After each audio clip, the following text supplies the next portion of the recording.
Welcome to Tuesday's edition of Big Blue Kickoff Live here on Giants.com as well as the mobile app. He's Howard Cross. I'm Lance Medow with you for the next 60 minutes, and it is presented by Cadillac, the official luxury vehicle of the New York Football Giants. Multiple ways you can interact with us here on the program. You give us a ring, 201-939-4513. You can also hit us up on Twitter, hashtag GiantsChat. And as a reminder, you can find the archive of this show and our entire podcast network on the Giants mobile app, podcast platforms everywhere, and at Giants.com/podcast. So free agency is up and running, and a lot of transactions across the board, but let me preface, I should say, all of our commentary that is going to follow, and that is that nothing is official.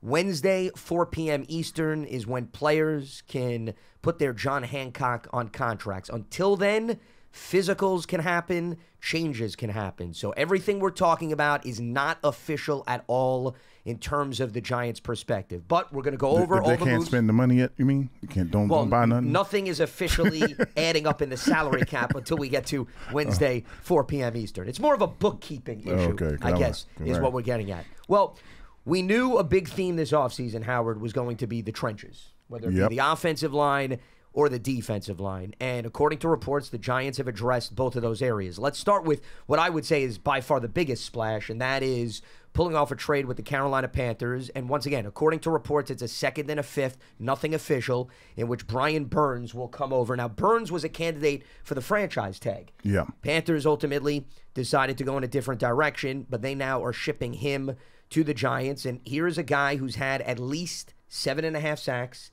in each of his seasons in the NFL. His quarterback hits have also been extremely consistent. And he's another disruptor. And with what happened with Azeez Ojulari thus far, in terms of not being able to stay healthy, you now have more than a compliment for Kayvon Thibodeau, who's coming off an impressive double-digit sack campaign. Well, I think, one of the things is that you have to think about this. Is like the Giants haven't been playing with a lead, so it's kind of hard to have your errors pinned back and getting after guys. So Thibodeau, if the offense picks up and they start being a little more consistent, then the defense and Thibodeau and those guys will be able to get more sacks. The fact of the matter is that when you're playing from behind a lot, the other teams usually run the ball late in the game, and the sack chances go down.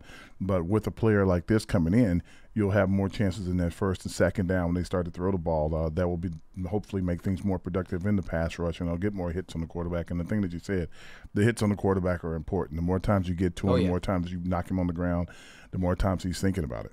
I mean, he's had 95 quarterback hits over the course of his 5 seasons in the NFL. 2019 was his first year, and you look at his numbers, anywhere between 16 to 22 in any given season, and the sacks, I mentioned, at least 7.5 in each. 12.5 was his best year in 2022. And here's the other thing.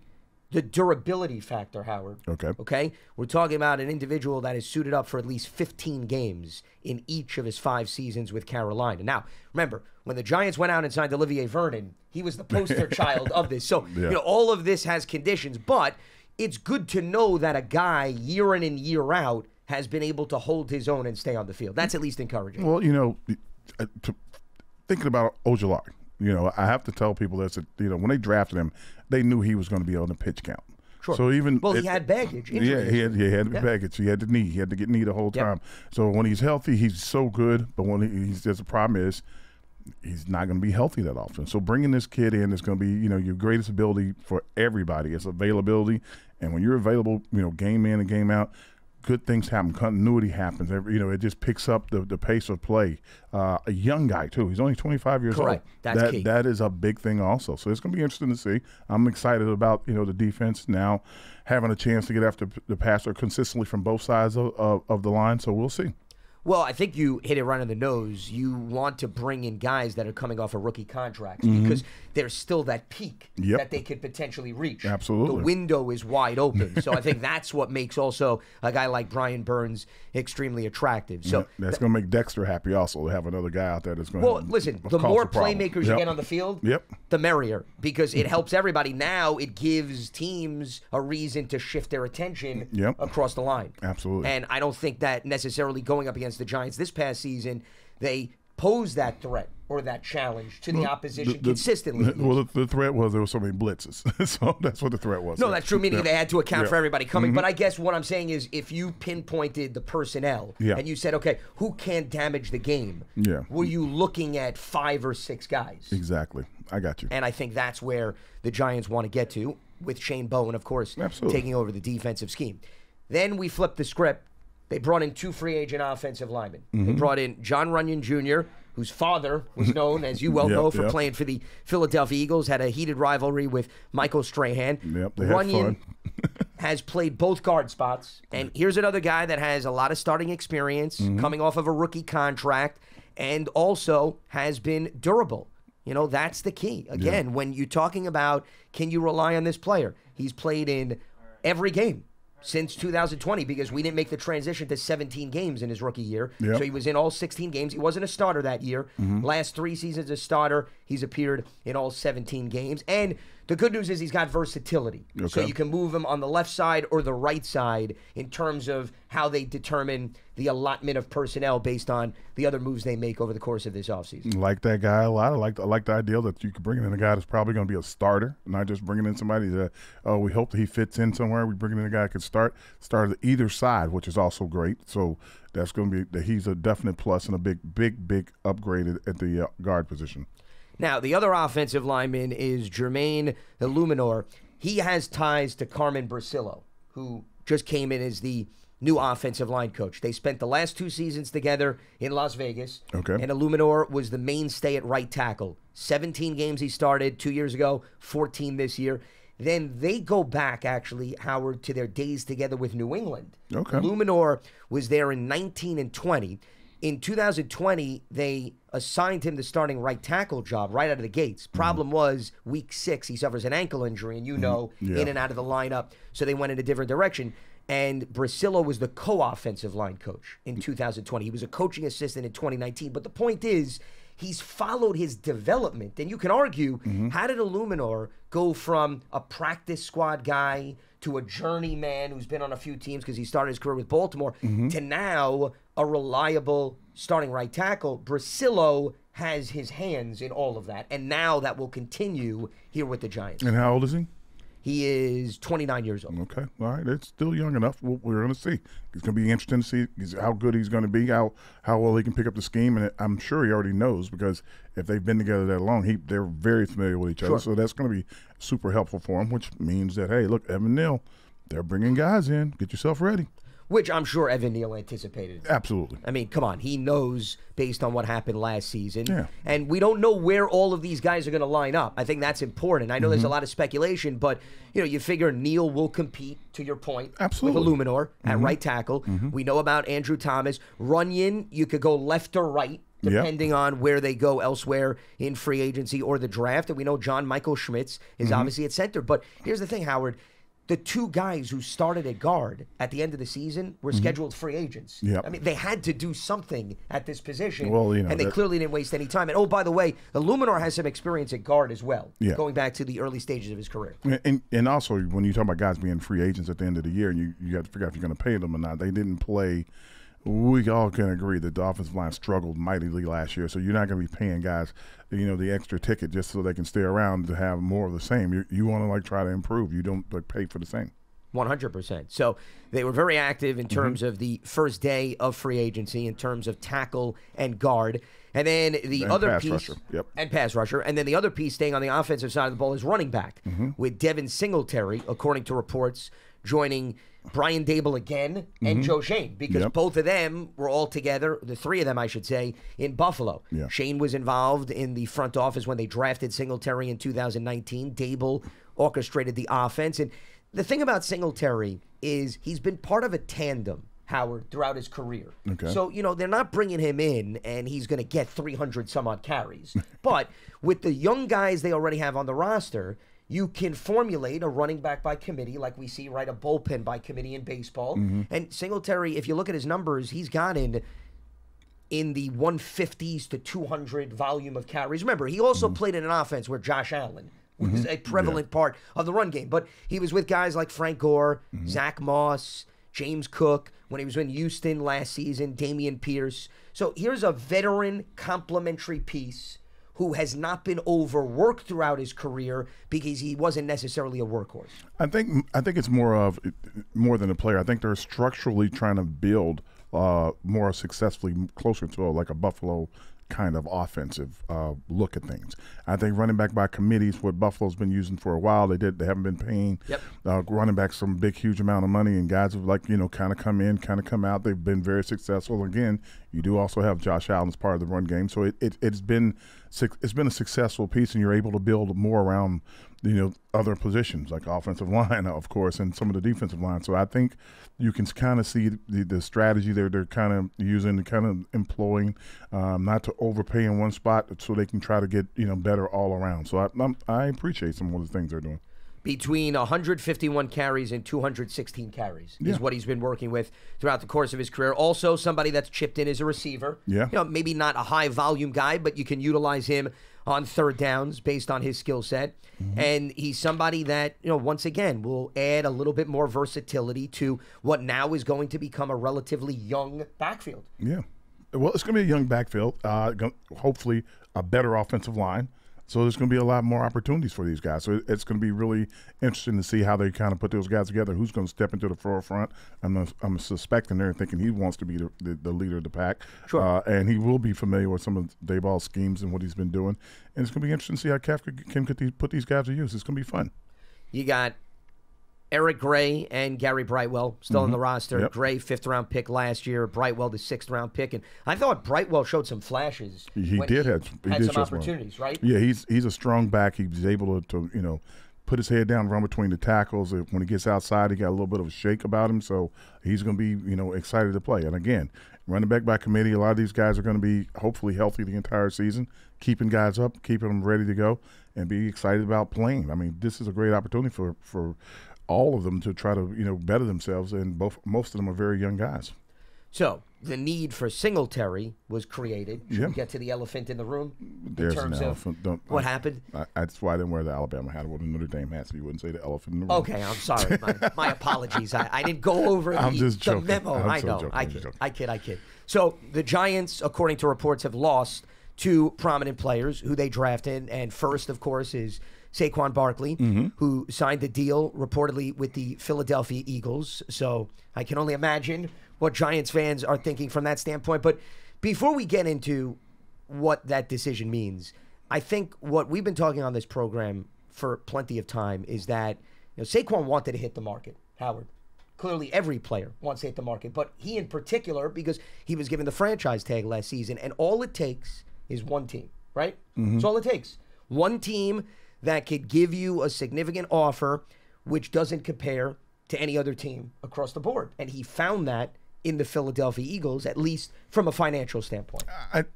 Listen, every player deserves to make as much money as he possibly can. I agree with you. And you try to get every dollar you can. And there's something to be said. Like, I played forever with the Giants. If the worlds would have been different, I probably wouldn't have played the entire time with the Giants. I probably would have gone to another team and took a ton of money to go play tight end somewhere else. But that's just it. Free agency was just starting back then. Sure. But these guys have an opportunity, especially you get a little security. With the signing bonus, you get locked in for a couple of years, and it's very helpful. Saquon wanted to be a Giant. That was very evident. He did everything he could last year to try to get a deal done. They just couldn't find a way to do it. And I said again, the way they've run the organization before, the way, not the Giants themselves, but the way Shane and these guys have done it, the way they did it successfully in Buffalo, is that you didn't overpay at the running back position, and that's what they were looking at. And for the fans and everything, I understand you want your players to stay. You've got his jersey and all this stuff, but we weren't a running back away from solving what was going on offensively.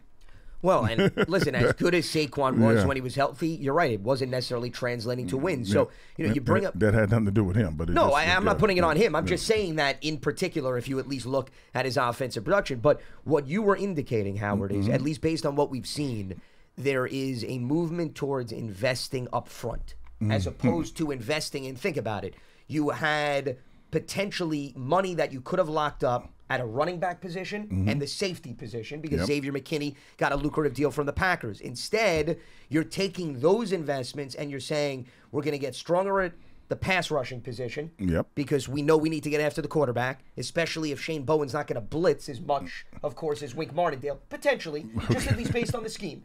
I'm only going by track record, Howard. I'm not saying that he's not going to blitz. I'm just saying he doesn't have the same track record, at least, as Wink Martindale. Got it. And then offensive line play, clearly, they need upgrades, and not just at one position. So they're saying if we improve there, what could that mean for the pieces elsewhere around them? Well, you know, historically, unfortunately, the Giants have had the worst offensive line play last year that I think they've had in the last, I think they said 10 to 15 years. So that right there was like a definite, hey, we got to do something immediately or we're going to get somebody hurt, as they did last year a few times, different guys. So they really went out and they did start to address this moment. We're bringing a couple guys in. They're probably going to address it even more in the draft. And they, said, okay, so we're going to not spend everything all at once on these two positions. So we're going to finish all around the field before we spend that much money on two positions. Again, McKinney, great player, probably going to be a Pro Bowler for the next 4 or 5 years. And I hate to see him go, but you're going to be able to get a couple other safeties in the game, some guys that are going to be doing good. And if you got more pressure on the quarterback, there'll be more mistakes made, and the ball will be floating a little earlier. So I think you invest up front first, and you put everything else in place as you go. Plus, if you look at the safety position, Jason Pinnock coming off a solid campaign. Yes, great year. Dane Belton has not received as much opportunity, but when he got in late last season, he had a nose for the ball. Correct. He looked really good. Absolutely. So now Belton could have an opportunity, and then Javarius Owens, who they drafted in the 7th round last year, mainly a special teamer, but he may now have an opportunity, and there's room to add, to your point, a veteran. You bring him in maybe on a 1-year deal, and he adds more experience to what is, for the most part, a young cluster of guys. And then there are a lot of guys in the draft also. Sure, absolutely. We haven't even gotten close to the draft yet. And there, after watching these guys work out and train and going back and watch some tape of these guys and a bunch of different players in college, I guess I'll be expanding into the safety too. But there are a lot of players out there that at that position that are going to be coming out. They're going to be, 3rd round picks, 2nd round picks. You're going to be like, I can't believe he's still there. And they'll have an opportunity to pick up somebody that can, be a difference maker in the secondary. And also keep in mind, a guy like Nick McLeod, Yep. he also has experience at safety and corner, Yes, he and is does. a really good special teamer too. So he's a restricted free agent, but I would say the chances are that he could very well return based on how free agency plays out. So there's options, at least internally, on the roster. Now, that's a little bit different in terms of Buffalo's approach, interestingly, Howard, because you were talking about the running back. Yeah. They had Micah Hyde and Jordan Poyer for years. Now they're moving on, though, from those two guys. So, everything's not identical. But they were young. Correct. They were young when they had those guys and then invested in them. They were. What I mean by young, they were like coming off their rookie contracts. Yeah, sure. So they were like, that was they hadn't really hit the, wow, they're going to make a big deal, big hit. So that was why they were there for so long. And McKinney, like anything else, had every right to test the market because he wasn't tagged, and he was able to take advantage. But I was talking about this on other shows, Howard. There were a lot of safeties who you just hit on that hit the market, right? Guys were being released left and right, including Jordan Poyer. But what set McKinney aside from all of those guys? 24 years old. Yes. Whereas all the other players, right, were up there in age. And I said, teams are going to look at McKinney very differently than they're going to look at a guy who's 31 or 32 years old hitting free agency. It's night and day. I mean, you also got to look at it. McKinney played every play of the defense last year. Did not miss a play. So the year before, he hurt his hand in some freak accident when he was on vacation. But this year, he comes back. He plays every game. He makes plays all over the field. Yep. He's dependable. He's got a nose for the ball. He has great range, and he's 24. So, when he goes out in the market, it's a big difference, and people are looking at it and going like, hey, look, we can use this guy. So his contract he'll be able to play to the end of his contract, and probably he'll still not be 30 years old. Well, and that puts him in position, right, to cash in again, on maybe a smaller deal. But a team like Green Bay feels good about giving him the contract because, to your point, we're talking about he's 28 years old by the time it expires. Exactly. So not a bad situation for them to lock themselves up in. And that's why I always thought McKinney would be treated differently than the other safeties on the market. Few reminders before we open up the phone lines here on Big Blue Kickoff Live. Giants Huddle Podcast. You can check it out on your favorite podcast platform. You go to giants.com/podcast. Now, as we look forward to the 2024 campaign, you take your fandom to the next level with a season ticket membership. Stay connected to the club all year round, not just on game days. Memberships now available for the 2024 season. To learn more about all the exclusive member benefits, visit giants.com/tickets. Limited inventory is available. And the Giants official connected TV streaming app, Giants TV. It brings you original video content and game highlights on demand and direct to Big Blue fans. Giants TV, it's free. It's on Apple TV, Roku, Amazon Fire TV, and the Giants mobile app. All right, let's open up the phone lines as we move forward here on BBKL, and we check in with Dan in the Poconos with us here. What's happening, Dan? What do you got? Hey, good afternoon, fellas. Hey, how you doing? Well, I'm not doing too good. Okay. Well, what do you got for us? I have been since yesterday. Well, I want to touch on that running back in a minute. If you give me just 2 seconds, I'm usually really fast on the phone. One point, I called up last week, and I said how it was a no-brainer to pick Alt at number 6. And, you know, obviously, I don't even have to say, you know, because we've had struggling forever with the O-line. Mm-hmm. But then Jonathan and I think it might have been you, Lance, but you guys were saying how nothing is a no-brainer, and I guess that's true because the only problem I see as far as it not being a no-brainer if one of those quarterbacks is still at available. And also, sorry for interrupting, but he also is a left tackle. That's what I brought up. Yeah, he's not a right tackle. Yeah, that's why I said it was a no-brainer, just for context, Dan, because Howard wasn't with me. I said that you can't just assume moving a guy who's solely a left tackle to right tackle is 100% going to work out. Yeah. That's what I had pointed out as to why it's a no-brainer.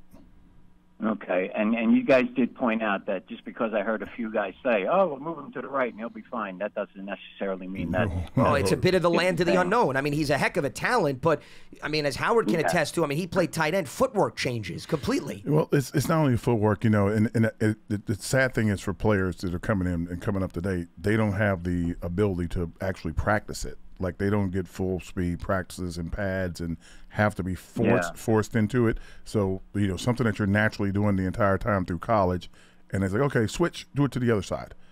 It might take you time to figure it out because you only have like so many padded practices you're going to get in, and you can't continue to do it during the season because I think you only have 7 padded practices. You have limitations. Yeah, obviously. so you have to get some training somewhere, and it's not easy to do.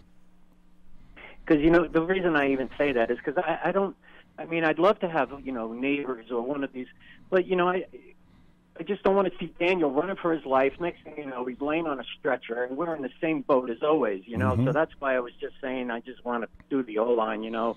But just my other point, I do not buy into. I am in the real world here. I'm a blue-collar guy. I've been doing it for 25 years, busting my ass, and I'm lucky if I make $75K a year, okay? Now, I don't want to hear, and all these fans, this is why I was a Giants season ticket holder for over 20 years, my wife and I. Haven't been for the last 4 years.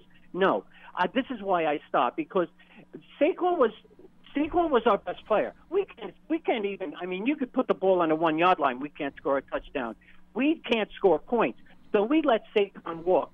And I don't buy into the fact that, the player was going to get $12 million where the Giants were only going to give him $10 million. So I understand why he went. I'll never see $10 million in my life. Do I give a damn? My wife and I, we're going to put it on Facebook too. We're burning those 26 jerseys. We're burning them and putting them on. I wish nothing. I'm pissed at the Giants. I'm pissed at Barkley. I'm just pissed at the Giants. Because you see the Eagles. Look at the Packers. Packers, man, they're going to be good next year. Look at the Niners. Look at the Eagles. And what do we got? We got Daniel Jones. Oh, man, watch out. Those Giants are coming to town. With Daniel Jones, you better.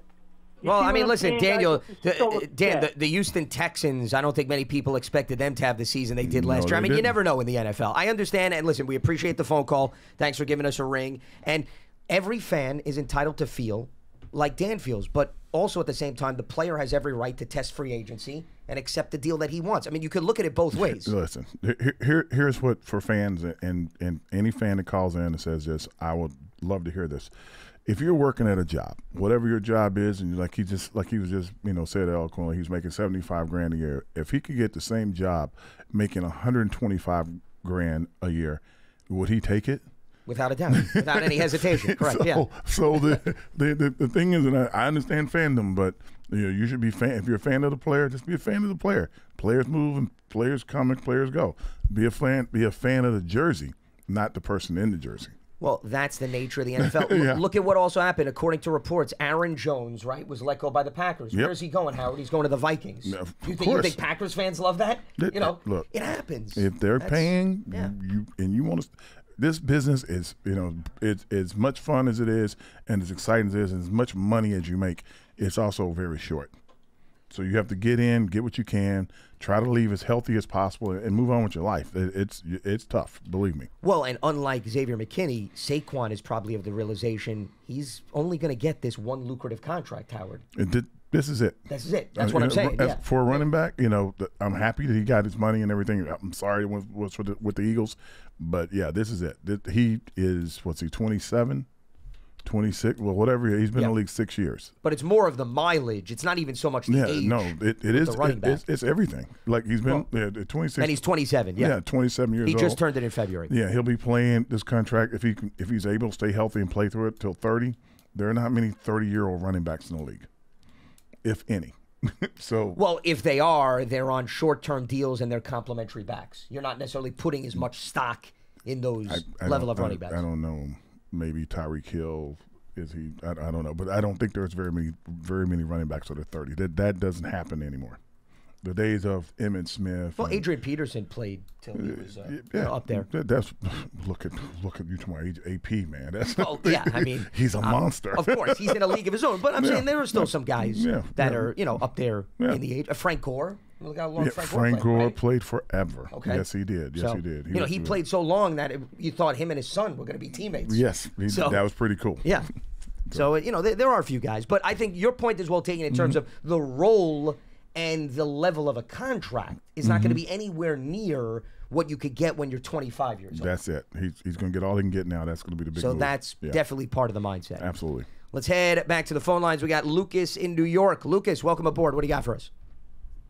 Hey, Howard, Lance, how you both doing? Doing right. Good. What's on your mind?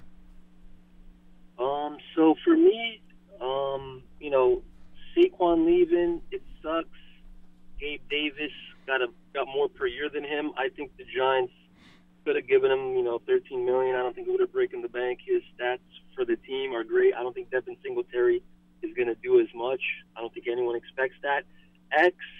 I mentally cut him when he broke his hand into smithereens because it was such a bonehead, crazy, freaky incident, and it was at a bad time for us, that playoff season we had. Mm-hmm. But my primary question, and what I want to hear from you guys is, and forgive me if you've mentioned it already in the show, is do you think, of course, we signed this big D lineman, right, with the trade, via the trade, we lost that second-round pick. Mm-hmm. Two-part question. A, was the second-round pick that we traded away the one we got for Leonard?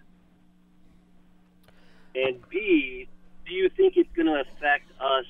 Well, obviously it will, but how do you think it's going to affect us in terms of maybe not the first round, because it's kind of like quarterback or best value, maybe wide receiver, O-line, fine.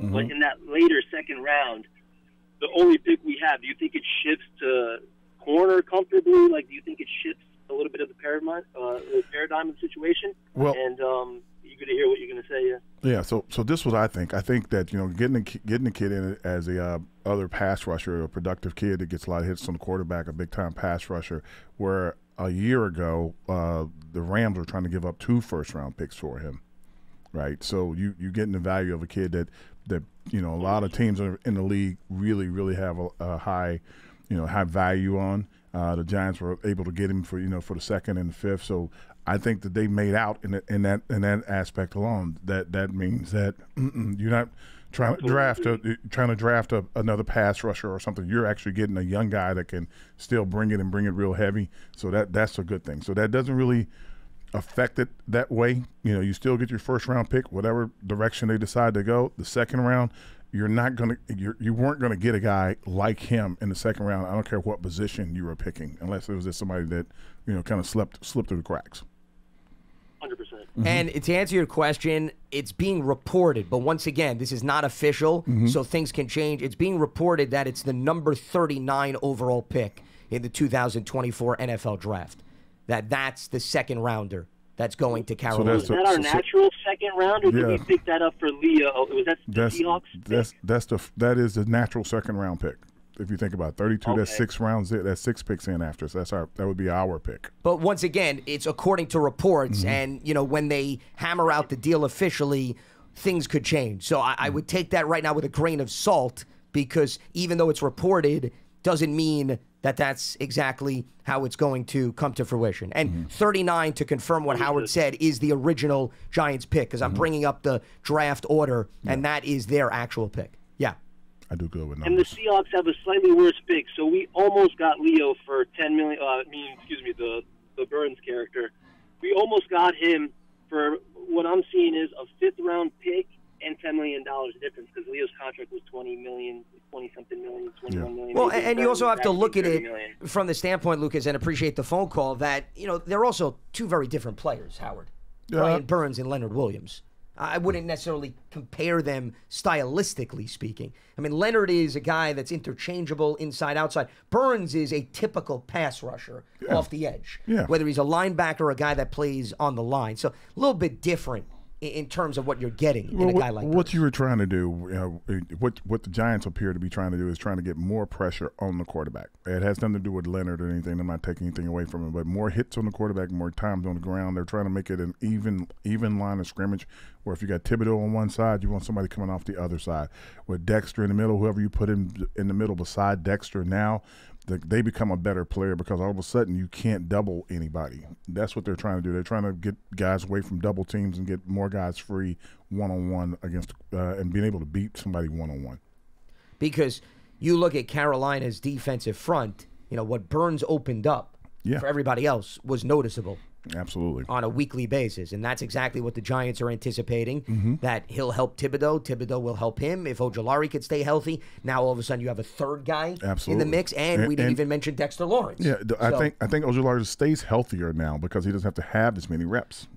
So they don't have to give him X amount of snaps, is what you're saying. Absolutely. Yeah. Well, he could become that third down specialist, perhaps, Howard, right? I mean, you don't have to worry about wearing him down on the first 2 downs. You could pick and choose where you want to utilize him. Third and long could be his spot now. Yeah, and that could maximize his value, and to your point, aid in his durability. Because remember, the thing that jumps out about Ojulari, Howard, and you know this well, it's the bang for the buck, meaning every play he's in, the level of production he gives was through the roof entering this season. Yeah. So it wasn't a matter of you have to play Ojulari every snap. It's you've got to get him on the field. You got to figure out when you can get him on the field. Like I said, the pitch count thing is real. Yes, absolutely. All right, let's head back to the phone lines. He did have one more question. It was just how the strategy changes in the second round now that these moves have been made. I thought Howard had touched on that in terms of at least the pass rusher. Yeah, what I was saying was that the pass rusher itself, is more value than the second round pick that they gave up for him. That they're not going to find a guy in the draft I don't think you're going to get a guy in the draft that's that productive, that quick, that's already seasoned, but he's also young. So he's almost as young as the guys that are being drafted. Well, my philosophy, to take it a step further, if you had the choice between turning the unknown, which are draft picks, right? Yep. To a known commodity, which is Brian Burns, why would you even hesitate? You don't. Right, because they got him. The point is, Howard, if you had that second round pick still, okay, can you guarantee that the player you're going to take is going to give you immediate production to the same degree that Brian Burns can? I think that's what you have to ask yourself. You're not going to be able to. And that's my same response to that question. Absolutely as well. not. So I would look at every trade that a team makes, not just the Giants. Well, you're trading for known commodities, you always want to do that. But I always tell guys the difference is with Burns that he's still young enough. He's still on the uptick.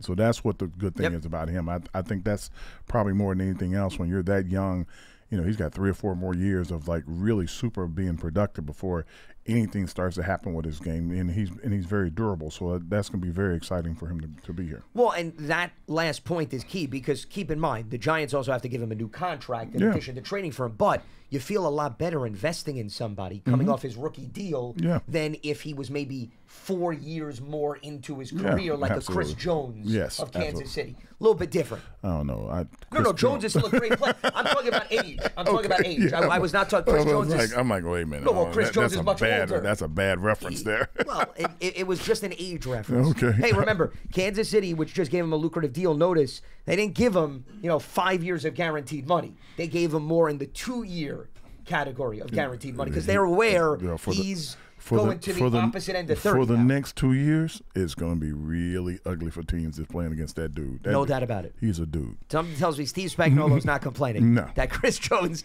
didn't hit free agency.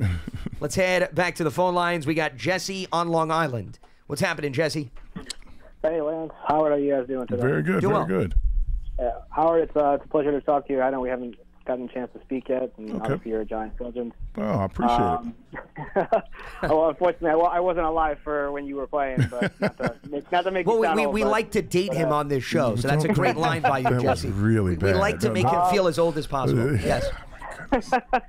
Any ammunition Lance can use, man. I just want to touch on a couple of things. I'm not going to keep your time too much, but I will say yesterday I was at work. I was very busy at work yesterday, but when the news on Saquon broke, I was in the break room. I went into the break room. I was cursing out all my friends. I was screaming. I was really upset. And it's not the fact that they let him go. I honestly, and this is going to sound terrible. I don't mean it in a negative way because I think Saquon's a great guy. I don't think Saquon was the correct pick in 2018. Okay. As much as I respect his talent, what he is, I really don't think he was the correct pick. I think honestly, they really should have tried to trade back or should have taken somebody defensively. I think taking a running back at that spot, especially with all the needs that they had, was not the correct pick. But that's hindsight. It is what it is. But I'm not angry that he left. He deserves to get the money, and that's at the end of the day, that's what matters in this day and age. Get your money, get established, and that is what it is. But honestly, it sucks that he went to the team I hate the most in the entire NFL, simply because I can't stand the Eagles, and now it's like to see them clowning all the Giants fans that they took Saquon from us and they have that potent offense already. It's just very frustrating. McKinney, I think I was actually more upset, and like after calming down and kind of thinking it over, I'm actually not as upset as I really thought I was. It kind of is what it is. At the end of the day, it's a business decision. So sure. I was more upset that McKinney left, only because I feel like he is even though you don't pay safeties, and especially at that contract, there was no way I would have been happy with them paying him that kind of money. $17 million, that's like top 5 safety money. I don't think he is a top 5 safety in the sense that I just question him. There was a lot of questioning, especially after that whole accident thing. He didn't really play too well early on the beginning of the season last year. He kind of turned it on at the end, but I had my own questions, and I'm glad they didn't pay him that money. I liked what they did, though. That Burns pick, that Burns trade was honestly a masterclass. I honestly thought when the reports were coming out, they were trading for Burns. I was like, oh no, they're going to be giving up a first-round pick or next year or something like. They're going to be, selling the farm for him to only have to give up our first second rounder and a 5 next year. Honestly, I'm impressed that Joe Schoen was able to maneuver that. I like the Singletary pickup. I think he definitely played well last year. I'm really hoping that they can find a way to fix this offensive line. They brought Runyon in, and I think he should be I think he's going to play left guard because I based on what I was reading his stats, he was better at left guard than he was at right guard last year. I think they brought him in. I know he can play both, but I think he's also been a little bit more at left guard than right guard too. Yeah. So I think that's a sensible move. They brought in Luminor, who can play both right guard and right guard and right tackle. And I know he's got the history with Brasillo, so I'm hoping that they can finally shore up the offensive line, and they can start getting a competent offense out there. I don't know. I know Evan Neal is kind of a wild card right now. I don't know what's going to happen with him. I'm hoping he at least comes in healthy to start the year, because I think that's his biggest issues the last 2 years. He just hasn't been able to get on the field. So I'm not going to call him a bust just yet, but if he can't stay healthy this year, or he just he's not playing well at right tackle, then I don't know I don't know if he's going to have to get bumped in, or I don't know what's going to happen with that. But I think now I'm just going to switch to the draft really quick. Real quick, Now that we know what's happened with free agency, I really don't want to trade up for a quarterback. I'm with Paul on that one. I know he's been saying it for the last couple of weeks. I don't want to trade up for a quarterback. If somebody falls to 6, then maybe, but I want an X receiver. The Giants haven't had an X receiver since Beckham Jr. and Hakeem Nicks before that. Mm-hmm. You know, I think the Giants really need to get an X receiver, somebody that can really get open easy, and give Daniel Jones the best possible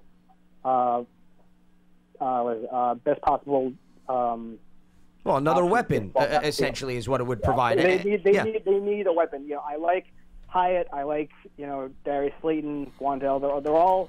They're all competent receivers, and I think they all play well. But they're not X receivers. They're not like and obviously I'm not going to compare them, but they're not an A.J. Brown. I mean, you're talking about game changer. I mean, Jesse, and listen, we'll let you go on that note. Appreciate the phone call. And Neighbors and Odunze certainly fit that bill. Mm-hmm. So there's room to add a player like that, Howard, because the Giants averaged 15 points a game last season, and you can't do that again for the second straight year. Well, first things first, you got to shore up the line. They've done that a little bit. We're hoping that these pickups will be very. I don't know what the word I'm looking for. It's kind of hard to be worse than they were last year. That's what I'm trying to say, and I'm trying to be as delicate as possible because love these guys stuff. And I know how hard it is to play, and when everybody's injured and you're fitting people in left and right, it gets crazy. But they gotta figure out a way to get guys solid up front. If they can go through the season when they got 5 guys up front where they can play together for most of the year, I think they'll be better, and I think that'll help everything out. It'll help the quarterback out. It'll help the run game out. It'll help the receivers out. But you got to get those 5 guys up front. They have to have them in place and healthy for the year. And as far as the last caller's point about Evan Neal, mm-hmm. at this point, once again, as we mentioned earlier, you bring in competition.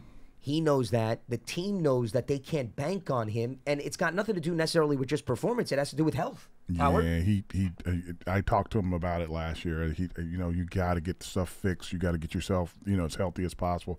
It's not the same as it was in college, where you can you're bigger and stronger than everybody. Everybody's big and strong, so you need to have everything as healthy as possible and as tight as possible when you get ready to play. Because, hey, look, man, these guys are out here trying to make money too, so you got to be as ready as possible when you get out there with them. So with Jermaine Illuminor, now you have somebody that started the last 2 years in a system that your offensive line coach is now going to implement. Mm-hmm. And if Neal can't stay healthy or he beats him out, then at least you have somebody, and then Neal becomes your depth, potentially. Neal becomes your depth, and Neal will be, I hope that whatever the competition is they're doing and however they're working, it gets done as early as possible so that they'll know what they have. You know what I mean? I think that they'll, Luminor could play right. You said he could play right guard. Okay, I don't want him trying both positions. Basically, I want him to be able to play. Stay at one spot. Let's get him in a spot. Let's get these guys set so we can get get the continuity together, so they can be able to pick up the blitz, be able to pick up the twist and stuff, the things that they've been hurt on for the last couple of years. That's what I'm pulling for. I'm pulling for them to get those 5 guys set. That's what I'm looking for. I mean, you want to cross-train some of these guys, but to your point, you can only do so much experimentation leading up to the season. 5 guys set. Yeah, that cross-training is great. I enjoy it, but no, we want 5 guys. It's no different than you can only imagine what John Michael Schmitz went through last season. Think about how many guards he played next to. Right? Like some guys can help you and get you, no, that's not the call. The mic's over there. Move. Okay, to change it, help you out. And some guys may be seeing it the way you're seeing it, and you might be seeing it wrong sometimes. So, yeah, they need as much help as possible. They need to be, straightforward continuity so they can all get it done. Let's head back to the phone lines. We got Jeff in New Hampshire joining us. What's happening, Jeff? Not much, guys. How are you? Doing all right. Good. What's on your mind? A couple of things. Howard, I never had the chance to talk with you on the phone, and the last caller just made me chuckle when he said he wasn't alive when you were playing. And I thought to myself, you scored a lot of touchdowns for me in Tecmo Super Bowl back in the day. So I had kind of the opposite feeling there. There is another. Was that on Atari? What system did you have? Sega, man. Sega. Okay, Sega. Okay. Whenever. Well, that's at least a little bit more recent. I thought you were going to go Atari, old school on us. That is just stop, Lance. 1993 season. It was great. About the last video game I ever played. You're making Lance so happy right now. This is tremendous. Keep calling in. Oh, absolutely. Especially all of you 90s babies who are not alive. Yes. Especially anyone born in 1998 or later, we recommend. Yes. Okay. You'd love it, Lance. I got the retro Sega. I still play it. No, absolutely. Lance doesn't even know what that is. Oh, no.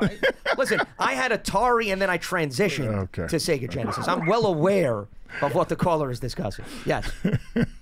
All right. So just on Saquon real quick. Obviously, everybody's going to have different kinds of feelings about it. And like you said, if fans are allowed to feel the way they're going to feel. But I just can't help but laugh when it comes to this. I'm going to burn his jersey, all this kind of stuff. It's like, come on. You think of some of the most famous players in football. I mean, Joe Montana, Tom Brady, and Peyton Manning might be the three best quarterbacks that ever lived, and they played with multiple teams. That's true. It's unfortunate, but it's the way it goes. It's just football.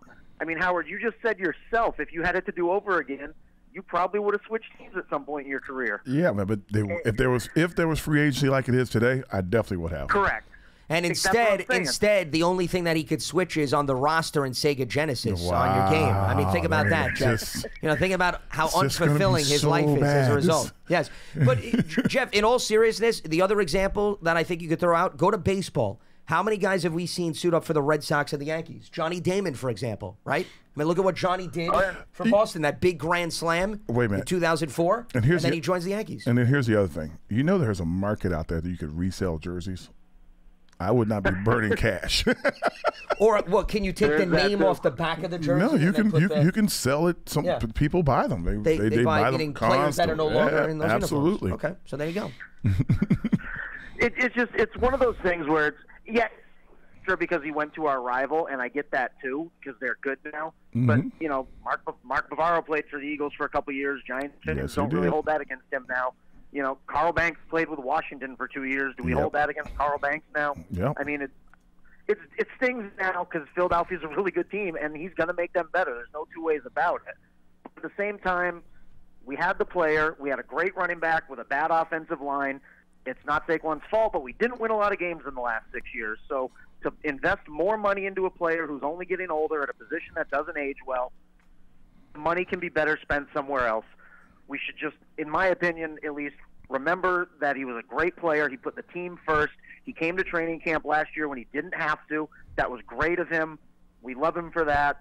Wish him luck, except when he plays against the Giants. Well, technically, he had to come to camp because they retweaked the deal. So once they tweaked the deal, he had to show up. He didn't have to retweak. He didn't have to retweak that deal, though. That's fair. That's absolutely fair. Sure. So he came back for the team. The team had high expectations. He didn't want to miss training camp. He could have sat out. Yeah, that's true. People were talking about Emmitt Smith in '93. Emmitt Smith sat out. The Cowboys went 0-2. They signed him, and the rest is history. Yep. Maybe it was '95. I forget which. But no, you were right. It was '93. You get the point. Yeah. He could have done that. He didn't. Absolutely. And the fact it makes guys like the Phil Simms, the Lawrence Taylor, the Eli Manning, the Michael Strahan, it makes it that much more special what they do because it doesn't happen that often. And I understand being a little upset. And then just real quick on Xavier McKinney, same kind of thing. McKinney's a great player. I know, Roll Tide, right? Roll Tide. He was a good player. Don't get me wrong. He's a good player. I'm not going to say anything bad about him. But we're not losing Ed Reed in his prime. We're not losing Ronnie Lott here. We took the money that we could have put in a less important position and put it in the offensive line and the pass rusher. You can say, now we have a hole at safety, right? Well, guess what? This roster is going to have holes. We're not ready to win a Super Bowl. Would you rather have a hole at a really important position like edge rusher or offensive line or at safety? We simply allocated the resources to more important positions. The player we're losing, good player. He's not a Hall of Fame player. He's not a first-team Pro Bowl player. We're going to be okay. All right, Jeff. Appreciate the phone call. Thanks for giving us a ring. And, he's basically hammering on the point that we were talking about, the shift towards the trenches as opposed to other positions. And while Barkley's a weapon, okay, he's not a conventional running back. That's important to note. But think about it.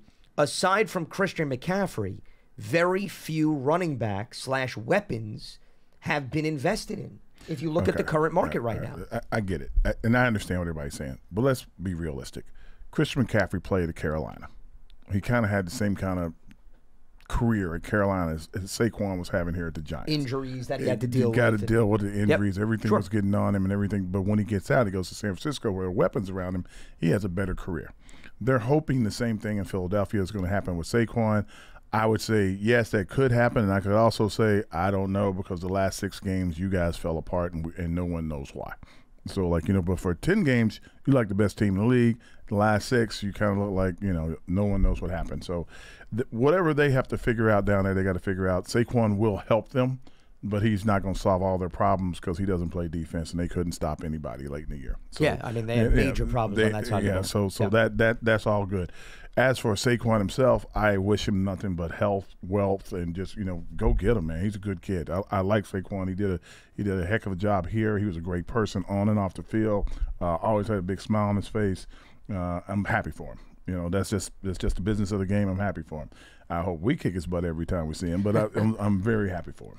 Well, and from the Giants' perspective, if you're saying, okay, well, you lose Saquon and his versatility, I think the philosophy now is with 3 running backs, can you equate to what you got out of Saquon? Meaning one guy can help in receiving. And you don't know what you're going to get in the draft either. Without a doubt. No, so you could add another person, and you could use a wide receiver to help offset what you lose in Saquon as a receiver. In the second round late, you could pick that kid up if he's still there from Louisville. They ran that 4.39. Like that.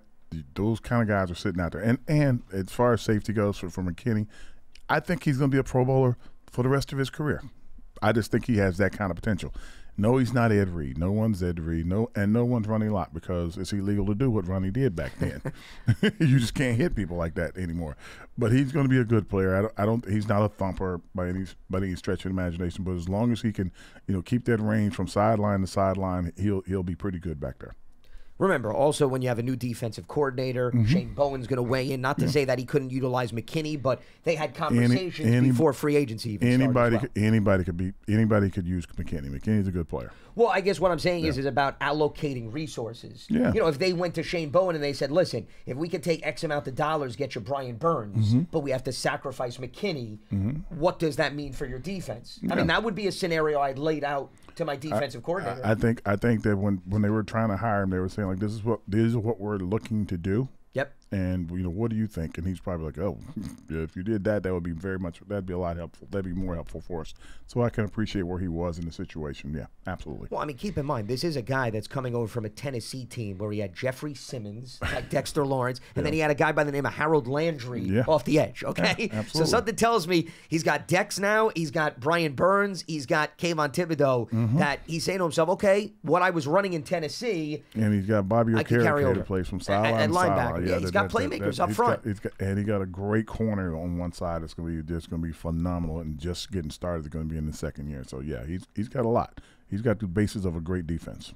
And the goal is, if you can do a lot of the heavy lifting up front, it eases what you're putting on the safety position. Always. Right? Yes, always. Absolutely. So that may allow you to say, okay, hey, Dane Belton can take on a larger role and thrive. And Jason Pinnock can continue. The greatest example of that is the Eagles from 2 years ago when they had all those sacks. When they were getting all those sacks, no one talked about the secondary. When they stopped, they were in the 70s. Yeah, once they stopped getting all those sacks, all of a sudden, like, guys can't cover. Like, wait a minute, them the same dudes that was there last year. Yep. Like, they didn't forget how to play football. No, overnight. they didn't. They were just exposed because, oh, wait a minute, you can actually throw the ball. So it became a big difference. Yes. Yeah. And to use the Giants as a means of comparison, the Giants had 34 sacks last season. Yeah. So now you bring on Burns, who's a threat for double-digit sacks.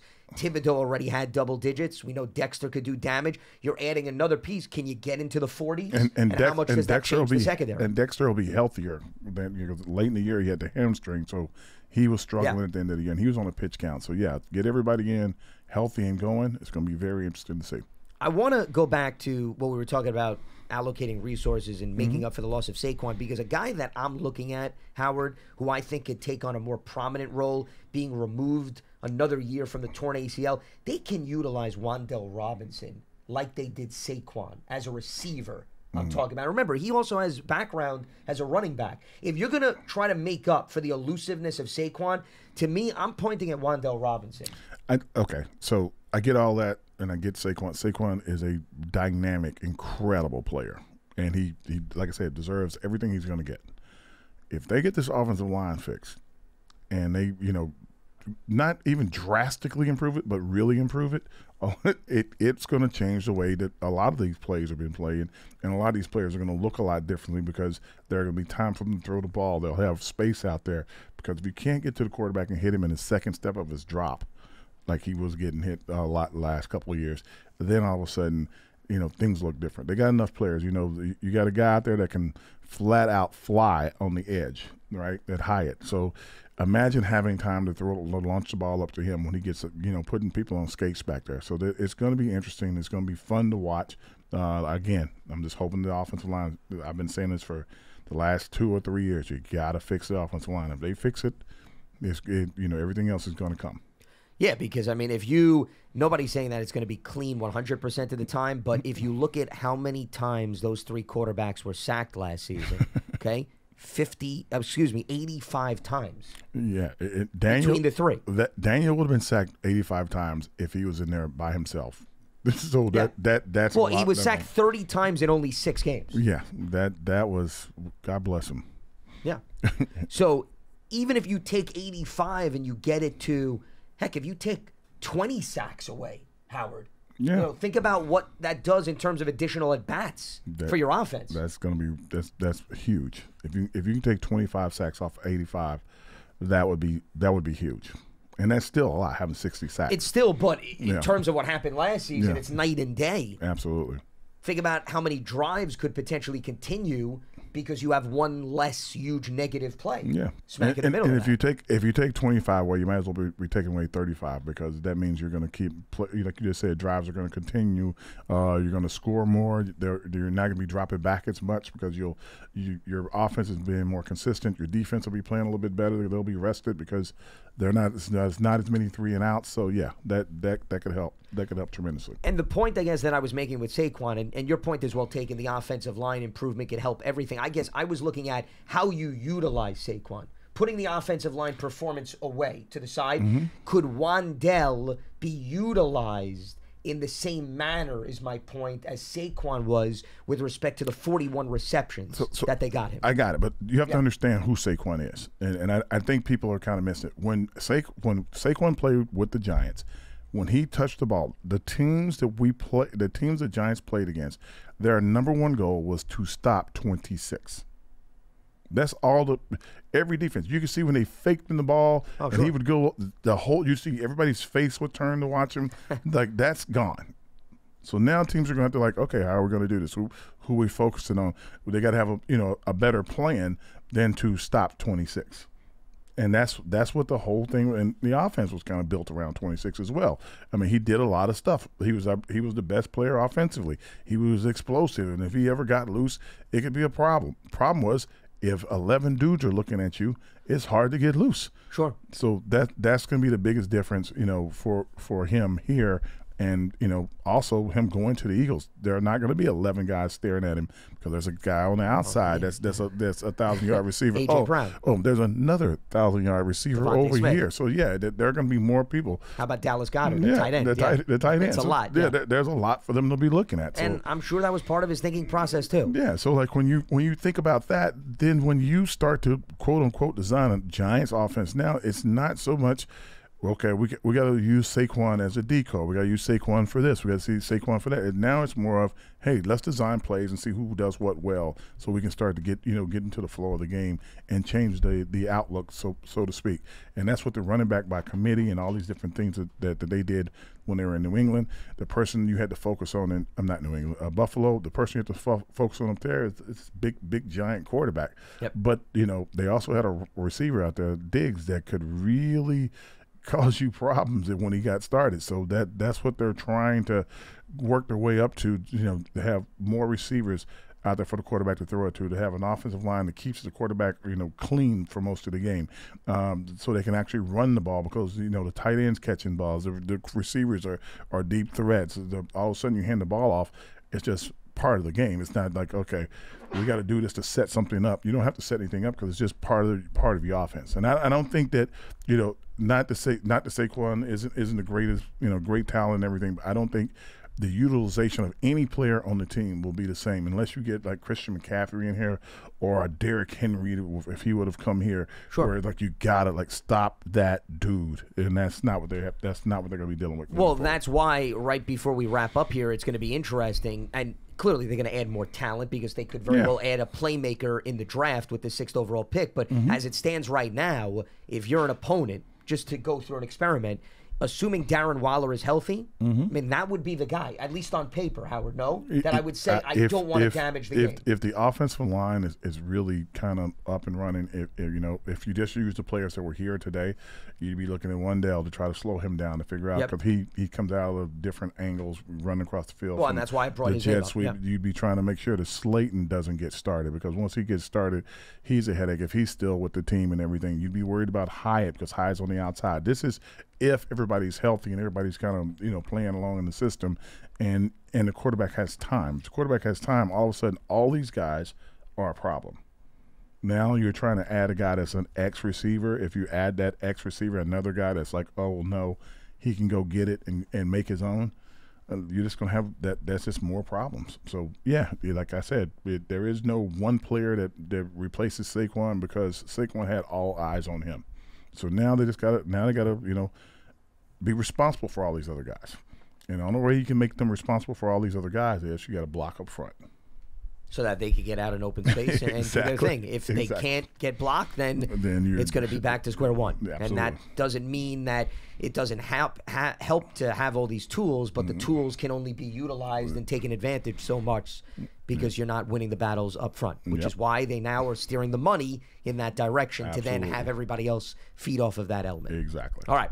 That is going to wrap up Tuesday's edition of Big Blue Kickoff Live here on Giants.com. It's part of the Giants platforms everywhere, and Giants.com specifically /podcast. For Howard Cross, I'm Lance Medow. Free agency just getting going. Remember, nothing official until 4 p.m. Eastern on Wednesday. We'll be back up and running again on Wednesday at 12:30 p.m. Eastern. Stay locked to Giants.com for all the latest, and have a good one here on BBKL.